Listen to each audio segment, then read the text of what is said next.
Hey guys, thanks for tuning in to Comic Book Nostalgia. I'm CB Nostalgia, and I thought we could talk some Young Justice.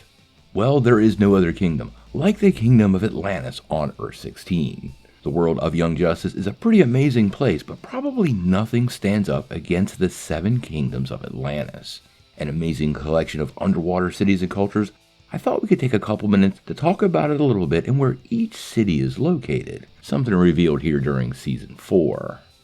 Now, the kingdom itself is fairly interesting because it is a constitutional monarchy, with its ruler going by the title of Annex, serving as High King of all the cities of Atlantis. Now, currently, Poseidonus is the capital of the kingdom, which is also ruled by that High King. But each city in the collection does have their own leader. The government of Atlantis has attributes of both a federation and a confederation.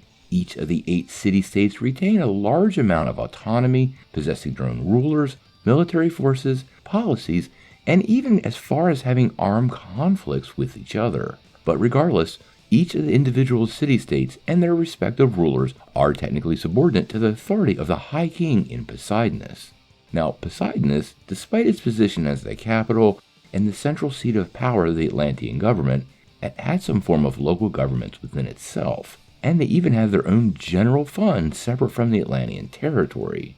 Now, within the government of Atlantis is an advisory cabinet for the High King.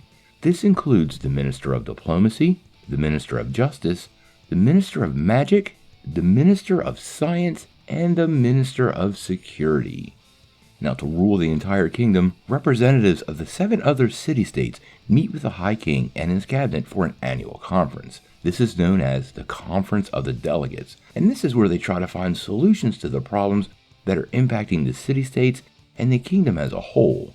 Now, this is very political and is very reminiscent of what goes on within everybody's own government. They talk about things like wealth disparity, problems between various city-states that could lead to conflict, and even deal with larger concerns like climate change or pollution that are caused by the surface but are impacting the Atlantean food supply.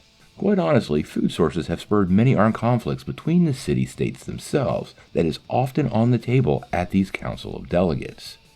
Now, as we said, there are 7 different cities of Atlantis, although they are all part of the overall kingdom. Let's head over to our map and figure out where each one of them is located. Now, the original location of Atlantis is in the South Atlantic, and this is where the Kingdom of Zebel resides.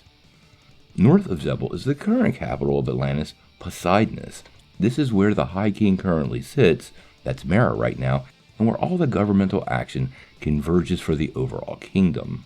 Then there is Shairus, which is located in the North Atlantic. These are the 3 Atlantic kingdoms. Now when you move up into the Arctic Ocean, this is where the Atlantean city of Crastinus is located. Now, over in the Indian Ocean is the Atlantean city of Tritonus, along with Nanauve, which is located in the Southern Ocean. Now, this leaves us with the 2 key cities in the Pacific Ocean. That would be Lemuria and Neptunus, Lemuria being in the North Atlantic and Neptunus being in the South Atlantic. Now, these city-states do have some tension between each one of them, and it's not just location-based. There are many Atlanteans, like surface dwellers, that hold prejudice against other citizens, many of whom they deem to be quote-unquote impure. This is often in the form of Atlanteans who do not entirely look like surface humans. Not all members of Atlantis look like human beings, and they have descended and evolved over the many years that they lived in the underwater kingdom. Now, unfortunately, just like on the surface world, many of these Atlantean purists have built movements based on anti-pure sentiment amongst the civilization and created lots of problems for Atlantis. This is very similar to what we saw on the Red Planet this season of Young Justice, and sadly, as we've seen throughout the show, this is not something any kingdom seems to be spared. Now, there are a wide variety of citizens located in Atlantis, and I think we might eventually do a breakdown of each one of the member states. I really would be curious if you guys would like to dig into the individual history of the Atlantean cities. Now, obviously, we're going to keep following Young Justice here. Atlantis is not only a big part of Young Justice, but the overall DC Comics mythos, and I think it's pretty important overall. Now, I did want to remind everybody to make sure you dig into those hashtags once again.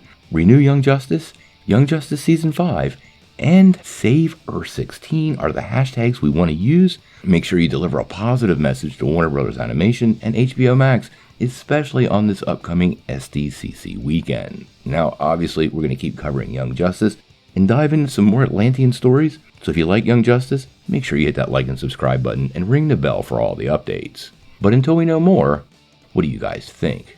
Are you surprised some of the common problems of the surface world also exist in the advanced magical kingdom of Atlantis? And if you were going to live in any one of the city-states, which one would you pick? Tell me what you think in the comments below. If you like this video, make sure you hit like, click subscribe, and if you don't ring that bell, you won't get any updates. Peace.